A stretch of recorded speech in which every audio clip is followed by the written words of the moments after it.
नमस्कार मंडळी. मी संजय पवार. आपल्या दिव्य ऊर्जा ज्योतिषीय प्रबोधन ह्या चॅनेलवरती तुम्हा सर्वांचं सहर्ष स्वागत. ओम नमो आदेश. नमस्कार. मैं हूं संजय पवार, सतारा, महाराष्ट्र से. आज ये वीडियो फिर एक बार हिंदी भाषा में करने की कोशिश कर रहा हूं. हमारा आज का ये जो वीडियो है उसका विषय है जन्म नक्षत्र गोचर यानी नवतारा चक्र. भाई और बहनों, एक बात पक्की जहन में उतार लो. हमारा समस्त ज्योतिषीय कुंडली शास्त्र जो फलित के विषय में हमें मार्गदर्शन करता है, उसकी जड़ यानी ये नवतारा चक्र है. समझ लीजिए बात को. उसको जन्म नक्षत्र गोचरी भी कहा जाता है. आगे बात ध्यान में. अपना ज्योतिषीय कुंडली शास्त्र ये फलित विषय में ही हम देखते हैं. तो और फलित विषय में सिर्फ दो ही यानी उसको क्या बोलते हैं, दो ही भाग आते हैं. एक पहला भाग होता है शुभ फलित और दूसरा भाग होता है अशुभ फलित. ठीक है ना. सबसे पहली एक चीज जान लीजिए, ज्योतिषीय कुंडली शास्त्र ये जो ग्रह नक्षत्र राशि स्थान गोचर पे चलता है, वो राशि नक्षत्र ग्रह नक्षत्र राशि गोचर हमेशा बदलने वाला होता है, परिवर्तनशील है. तो ये बात ध्यान में रखिए. ये मैं क्यों कह रहा हूं, क्योंकि ज्यादातर लोग जन्म लग्न कुंडली में ही अटके हुए हैं. आज के वर्तमान का जो सवाल सामने आया है या जो समस्या आपको सता रही है, उसका हल, उसका जवाब आपको जन्म के समय के जन्म लग्न कुंडली की गोचर स्थिति से कैसे मिलेगा. सोचने वाली बात है ना. उसमें से बाहर आइए. जो अवडंबर फैला के रखा है ग्रह योग, और दूसरा एक गलत चीज क्या फैला के रखी है कि रवि, चंद्रमा, बुध, गुरु, शुक्र ये शुभ ग्रह होते हैं, मंगल, शनि, राहु, केतु ये अशुभ ग्रह होते हैं. ये सरासर गलत है. भाइयों और बहनों, एक ध्यान में लीजिए. वो ग्रह नक्षत्र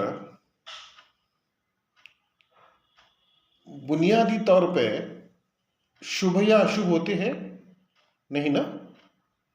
वो उनका काम कर रहे हैं जो कुदरत की जो उसने उनको परिक्रमा की जो रेखा आंख की दी है उसके अंदर ही वो चलते रहते हैं, अपना अपना काम करते हैं. वो शुभ भी नहीं हो सकते और अशुभ भी नहीं हो सकते.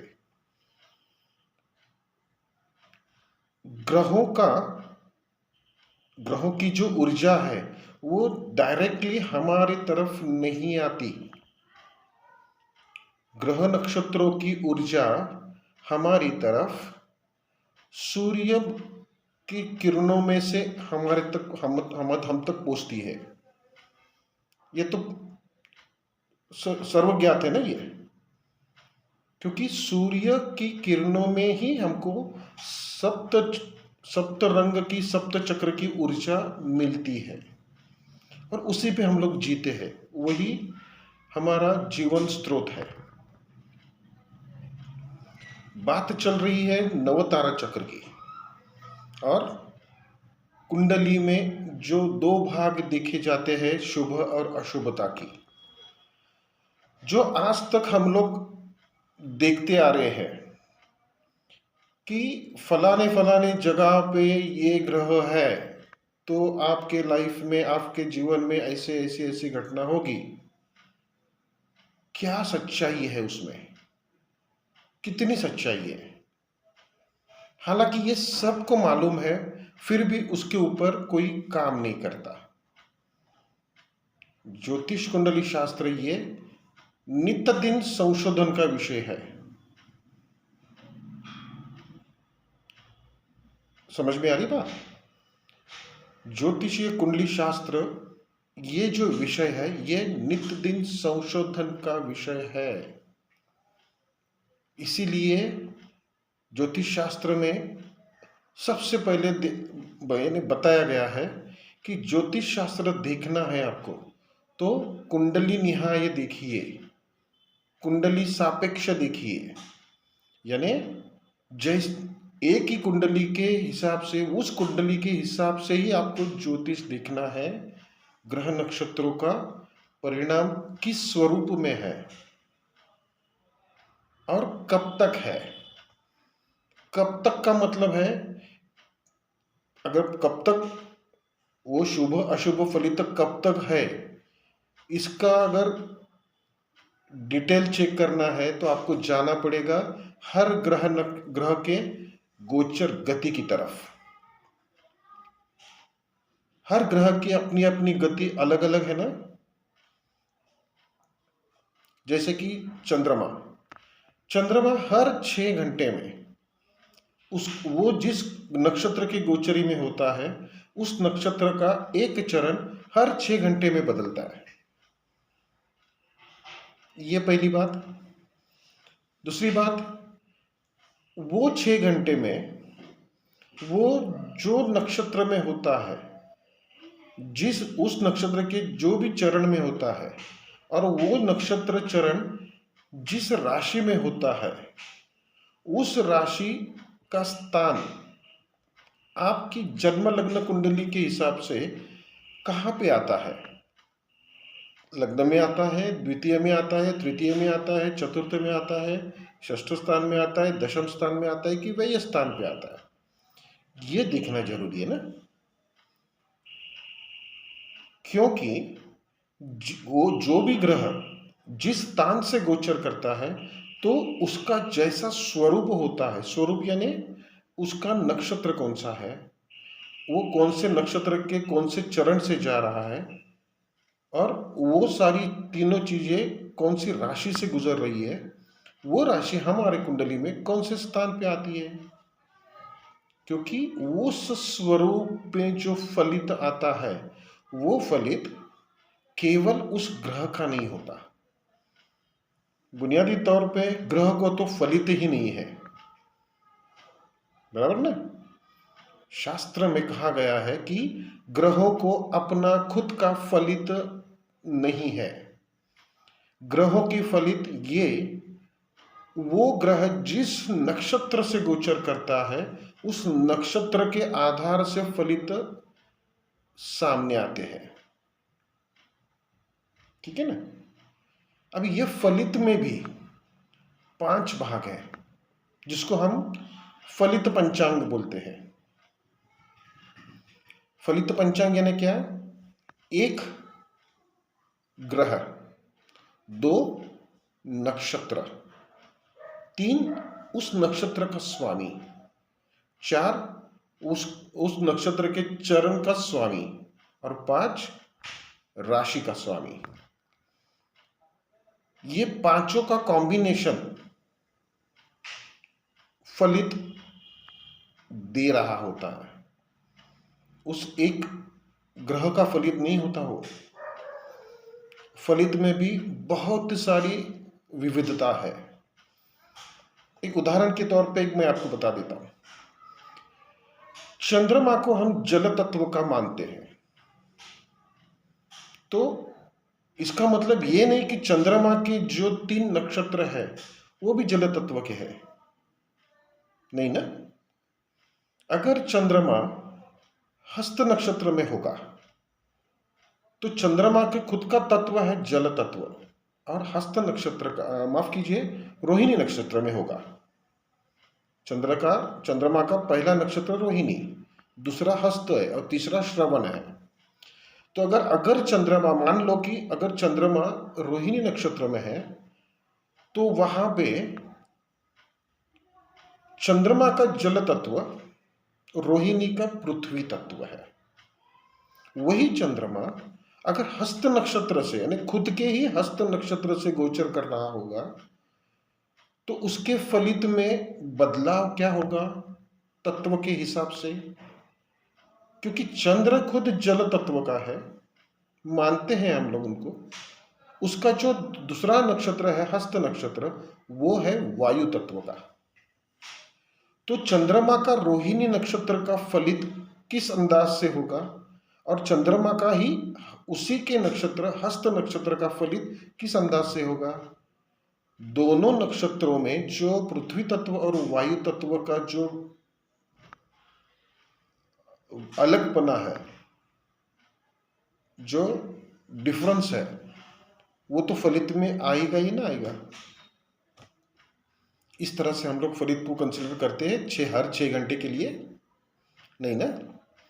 दूसरी बात, चंद्रमा जिस राशि से, जिस स्थान से आपकी कुंडली से जाता होगा, तो वो चंद्रमा का फलित, उस फलित पंचांग के हिसाब से जिस स्थान से गोचर कर रहा है ना, उस स्थान में जो जो विषय आते हैं उस विषय पे प्रभावी होता है।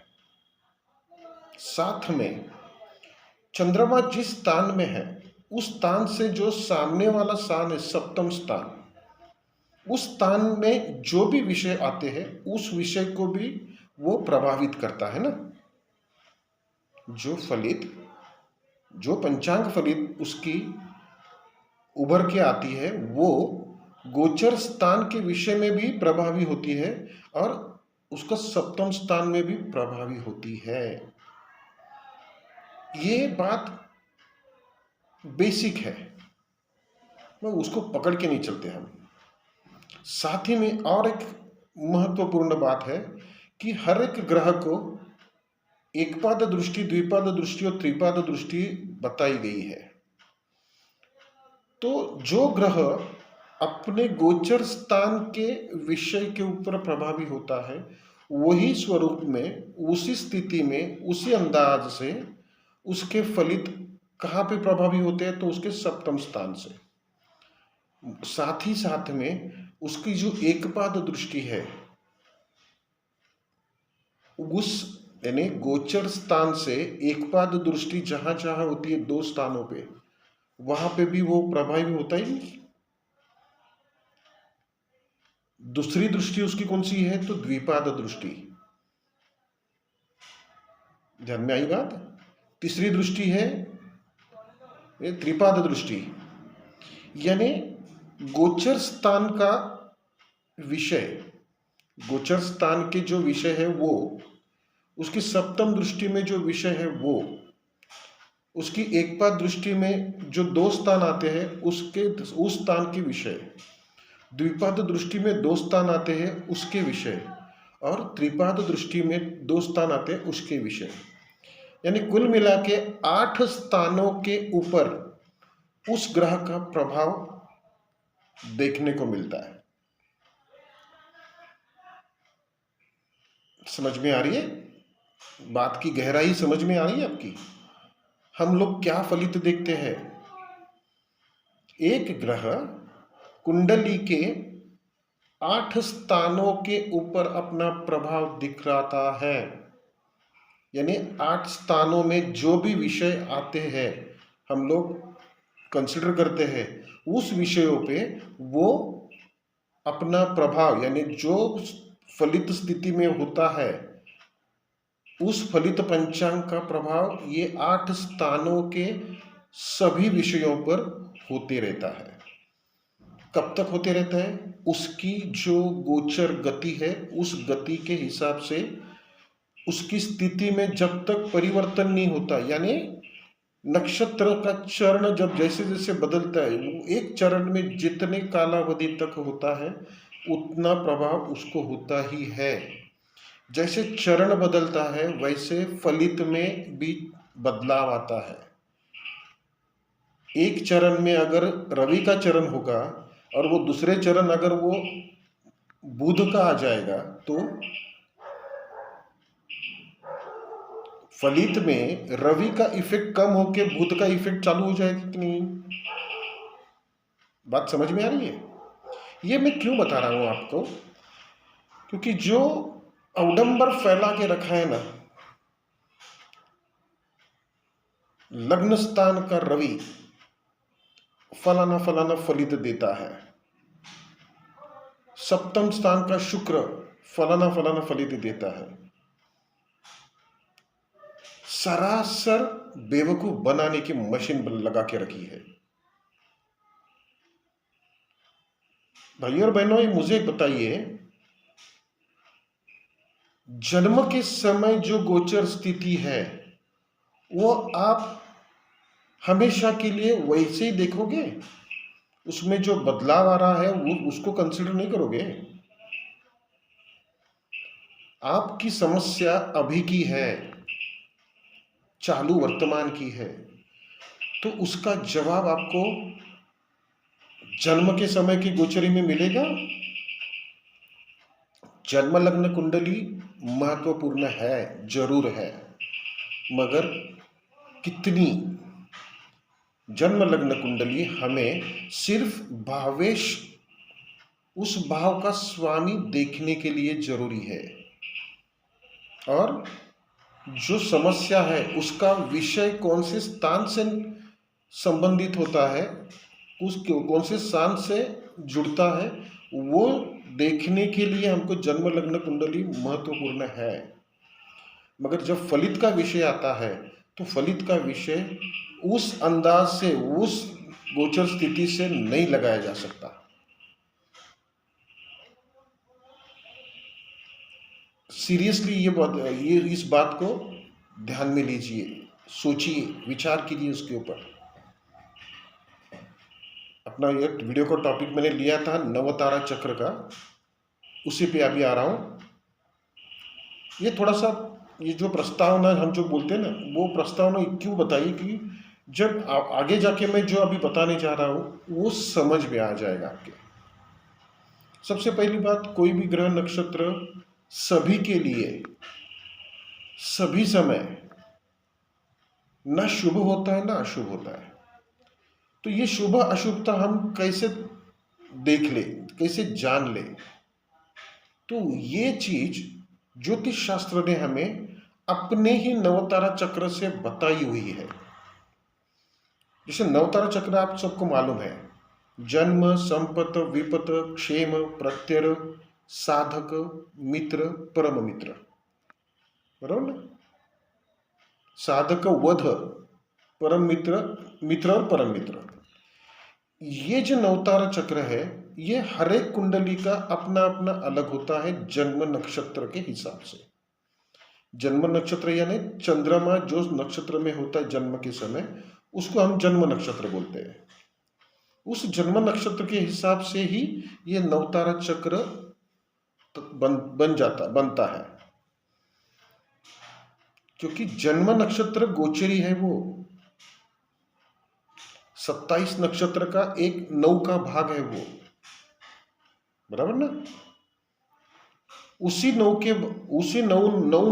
के 3 भाग में से 27 नक्षत्र सामने आते हैं, और हर एक ग्रह का 3-3 नक्षत्र वो हिसाब से हमको देखना पड़ता है। हर एक ग्रह को 3 नक्षत्र दिए हुए हैं ना।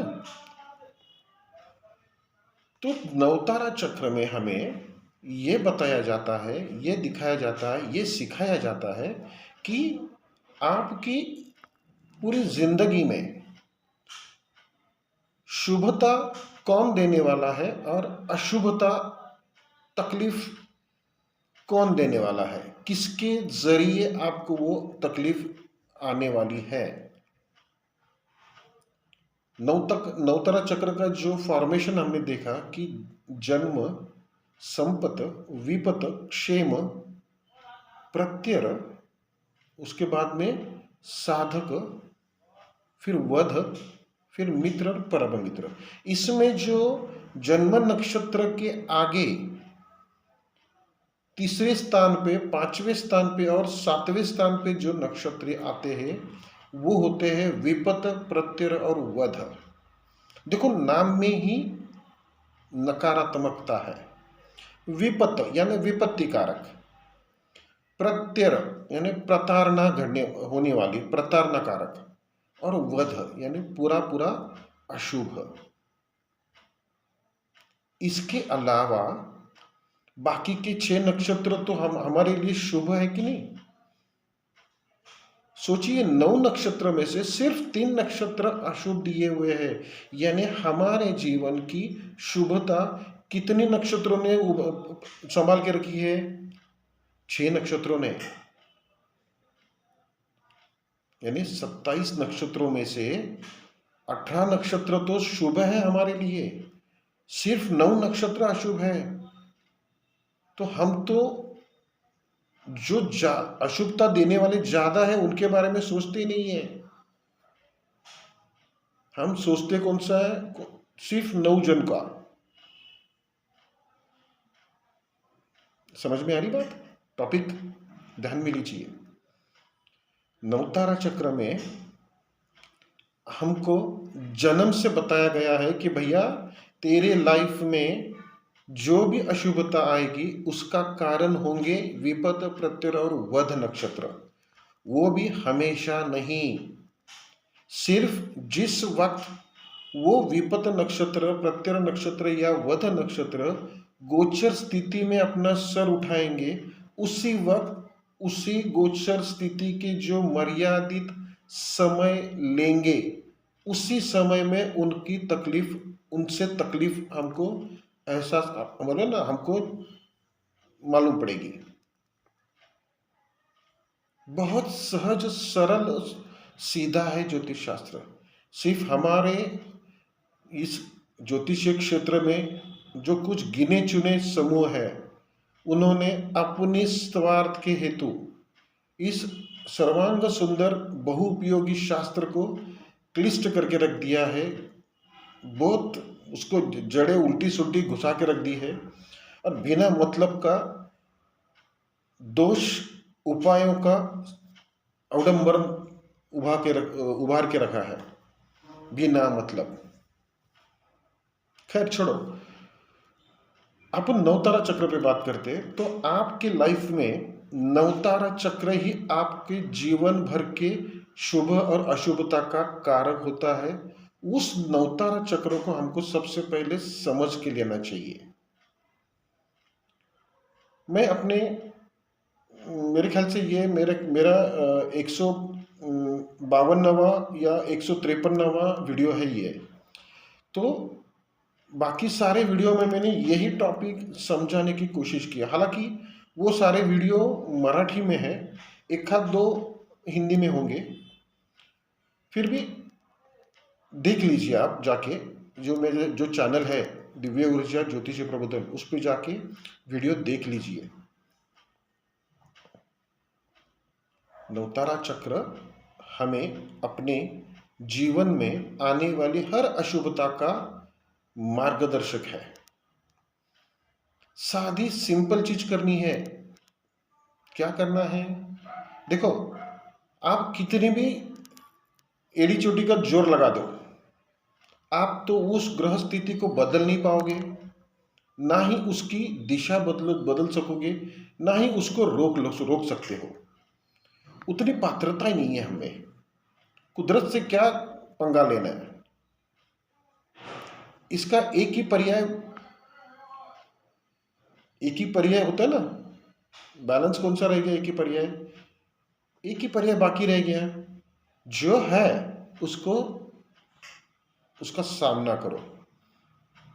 जो है जैसा है उसको फेस करो, उसका सामना करो। उस नकारात्मक स्थिति का सामना करने के लिए हमें अपने आप को सकारात्मक रखना है, पॉजिटिव एनर्जी में पक्का खड़ा रखना है। पॉजिटिव एनर्जी में हमें अपने आप को संवार के रखना है। वो पॉजिटिव एनर्जी में कैसे संवारा जाए, ये बताने का, ये दिखाने का, मार्गदर्शन करने का जरिया यानी जन्म नक्षत्र गोचरी यानी ज्योतिषीय कुंडली शास्त्र का जो मूल भाग है, जन्म नक्षत्र गोचरी यानी नव तारा चक्र, ये हमें पल पल बताता है, प्रतिदिन बताता है। प्रतिदिन ये ऐसे क्यों बोल रहा हूं? क्योंकि देखो, हर दिन एक नक्षत्र हमें कैलेंडर पे दिखाया जाता है, लिखा है ना, पंचांग में है या कैलेंडर में लिखा होता है। जैसे आज का नक्षत्र है, आज 2 सितंबर, आज का नक्षत्र है मघा, केतु का नक्षत्र है। ऐसे ही हर दिन नक्षत्र बदलते रहते हैं ना। जैसे राशि में 2.5 नक्षत्र है, तो 2.5 दिन में चंद्रमा राशि बदल देता है जी।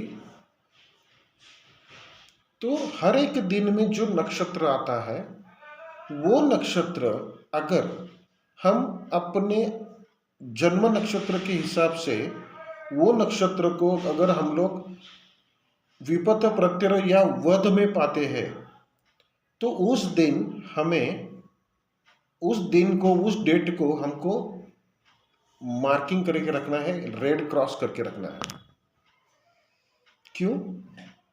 क्योंकि हमें इन एडवांस जानकारी प्राप्त हो गई ना, वो कि भाई फलाने तारीख को मेरे जन्म नक्षत्र के हिसाब से यानी मेरे नवतारा चक्र के हिसाब से अगर विपत प्रत्यय और वध नक्षत्र जो जो तारीख में आते हैं, उस तारीख को अगर हम लोग लाल पेन से या रेड मार्किंग कर देते हैं, क्रॉस कर देते हैं, तो हमारे प्लानिंग में, पूरे महीने का प्लानिंग में या रोजमर्तबा की जिंदगी में हमें मालूम तो पड़ जाएगा ना कि भाई ये दिन मेरे लिए अशुभ होने वाला है। तो उस दिन हम कोई भी शुभ कार्य नहीं करेंगे ना, उस दिन कोई भी पैसे की लेन देन नहीं करेंगे ना, उस दिन कोई भी खरीदी बिक्री नहीं करेंगे, उस दिन कोई भी डिसीजन नहीं लेंगे, या उस दिन कोई भी डिसीजन नहीं देंगे, या उस दिन कोई भी शुभ कार्य आरंभ नहीं करेंगे, या उस दिन हम कोई भी यानी उसको हम लोग बोलते हैं ना, प्रवास के लिए जाते हो, प्रवास को हिंदी में प्रवास ही बोलते हैं ना, सफर की शुरुआत नहीं करते हैं। क्योंकि हमें पता चल जाता है ना, जब कैलेंडर पे हम लोग मार्किंग करते हैं ना, तो हमको पता चल जाता है ना इन एडवांस में कि भाई ये तारीख मेरे लिए अशुभ है। हालांकि किसी चीज का पेमेंट करना है, किसी से पेमेंट लेना है, वो भी बात उस दिन नहीं करनी है हमको, क्योंकि उस अशुभ होने वाले नक्षत्र की एनर्जी में जो भी कार्य हम करेंगे, उस दिन उस कार्य में कुछ ना कुछ तकलीफ निर्माण होगी। इसका अगर सीधा लाइव एक्सपीरियंस आपको करना है, तो आपकी जिंदगी में एक्सीडेंट हुआ है, लॉस हुआ है, चोरी हुई है, या कुछ मेहनत से किए हुए काम पे पानी फिर गया है, ऐसी चीज जिस दिन आपको मालूम पड़ी, या जिस दिन एक्सीडेंट हुआ है, जिस दिन घर में चोरी हो गई है, या जिस दिन कुछ तो गलत आपके साथ हुआ है, तकलीफदायक कुछ तो हुआ है, उस दिन का तारीख अगर आपको मालूम हो, तो आप उस तारीख का जन्म नक्षत्र, उस तारीख का नक्षत्र देख लीजिए और क्रॉस मैच कीजिए। देखो, जिस तारीख को, जिस दिन आपको ये तकलीफ जैसा काम हुआ है, नुकसान हुआ है आपका, हानि हुई है, तकलीफ हुई है, इंजरी हुई है, एक्सीडेंट हुआ है, या कोई आपका गलत डिसीजन हुआ है, निर्णय गलत हो गया, साबित हो गया है, वो दिन आपका जन्म नक्षत्र गोचरी से यानी नवतारा चक्र के हिसाब से एक तो विपत रहेगा, प्रत्यय नक्षत्र रहेगा या वध नक्षत्र रहेगा। क्रॉस कर लीजिए, चेक कर लीजिए। आपके जीवन के जितने भी तकलीफदायक दिन है, अगर उसका तारीख आपको मालूम होगा तो आपको यही मालूम पड़ेगा। अगर ये इतना सटीक अपनी रोजमर्तबा की जिंदगी में हमको गाइड कर रहा है तो ये नवतारा चक्र कितना बढ़िया है। हमारे हाथों से नहीं, हमारे जहन में नहीं होती कि आज का दिन कैसा रहेगा। अगर हम लोग तो अपने डेली रूटीन से काम करते जाते हैं कि कोई कोई काम बिगड़ जाता है बिना मतलब। हम लोग सोच में पड़ जाते हैं कि अरे इतना मेहनत किया मैंने मगर ये काम बिगड़ कैसे गया मेरा। हम क्या बोलते हैं, ज़्यादा नसीब में नहीं रहेगा मेरे, वगैरह वगैरह। मगर अगर ये रोना बंद होना है आपका तो आपको क्या करना है, आपका जन्म नक्षत्र यानी गोचर यानी नवतारा चक्र को ध्यान से समझ लेना है। हर एक ने सिर्फ अपने अपने जन्म नक्षत्र के विपत नक्षत्र 3 कौन से हैं, प्रत्यय नक्षत्र 3 कौन से हैं और वध नक्षत्र 3 कौन से हैं, ये 9 नक्षत्र की जानकारी रख लिया अपने पास और उसी अंदाज से कैलेंडर पे आपने मार्किंग कर लिया तो आपके हाथ से अनजाने में जो गलतियां होती है, अनजाने में होने वाली गलतियों से जो नुकसान होता है आपको, वो सब टल जाए ना, कंट्रोल में आ जाएगा कि नहीं। क्योंकि आपको मालूम है ना बाबा, कल समझो किसी को आपको 1 लाख रुपया देना है, यानी उसने मांगा है आपसे, आपके पास है, आपको देना है उसे, कोई दिक्कत नहीं। मगर वो 1 लाख रुपया उसको एज अ लोन करके देना है तो वो अगर आप विपत प्रत्यय और वध नक्षत्र में देते हो तो वो पैसा वापस आने में तकलीफ होती है। हाँ, उसने कहा कि भाई कल मुझे चाहिए पैसा, कल मेरा काम है, और आपने देख लिया कैलेंडर में कि नहीं कल तो आपके लिए वध नक्षत्र है, तो हो सकता है आप उसको बोल सकते हो ना भाई परसों देता हूं, चलेगा। वो बोलता है नहीं कल ही चाहिए मुझे, तो उसको आज ही दे दो ना। बात समझ में आ गई। अच्छे नक्षत्र के ऊपर ये कार्य करोगे तो उस कार्य की पूर्तता अच्छी तरह से होगी ना, सकारात्मक दृष्टि से होगी, पॉजिटिव वाइब्रेशन में होगी कि नहीं।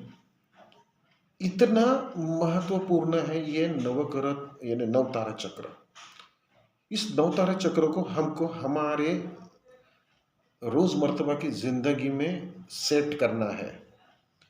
एक बार ये सेट हो गया ना, आपको ज्योतिष में जो दोष फैला के रखे हैं और उसके ऊपर उपायों की चादर डाली हुई है, इसमें से आप कंप्लीटली बाहर आ जाओगे। कोई दोष नहीं है, कोई उपायों का मतलब नहीं है। आगे ध्यान में, तो ये नवतारा चक्र को समझ लीजिए। नवतारा चक्र ही हमारे जीवन का असली शिल्पकार है। उसे जान लीजिए, अपनाइए, उसको अपना बनाइए, अपने जहन में पूरा उतार दीजिए। ये बात सिर्फ मैं यजमान को, क्लाइंट को नहीं बोल रहा हूं, तो ये बात ज्योतिष का जो कारोबार करते हैं, ज्योतिष जानकार है, पंडित है, जो लोगों की कुंडली देखते हैं, उनके लिए भी ये नवतारा चक्र, उस कुंडली का नवतारा चक्र आपको उस व्यक्ति का प्रश्न यानी समस्या का हल बताने के लिए कारीगर ठहरेगा। आगे बात ध्यान में, तो इसको समझ लीजिए। नवतारा चक्र हमारे जिंदगी का अहम है, ज्योतिषीय कुंडली शास्त्र का जड़ है, बैकबोन है। रीढ़ की हड्डी है वो। और हमारी ज़िंदगी में जो भी शुभ अशुभता है उसका सटीक मार्गदर्शन करने का ज़रिया है, जो हर एक कुंडली के हिसाब से, उसी कुंडली के हिसाब से उस कुंडली को गाइडलाइन देने के लिए बहुत बड़ा टेलीस्कोप है। समझ गई बात? ऐसे ही अभी एक एक टॉपिक लेके अभी हिंदी में ही ऐसे वीडियो बना के मैं लाया करूँगा। सभी भाई और बहनों को मेरी गुजारिश है, रिक्वेस्ट है कि अगर टॉपिक, ये विषय आपको पसंद आया होगा तो ये वीडियो को लाइक कर दीजिए और इस वीडियो को ज़्यादा से ज़्यादा लोगों तक पहुंचाने की कोशिश कीजिए, पहुंचाइए।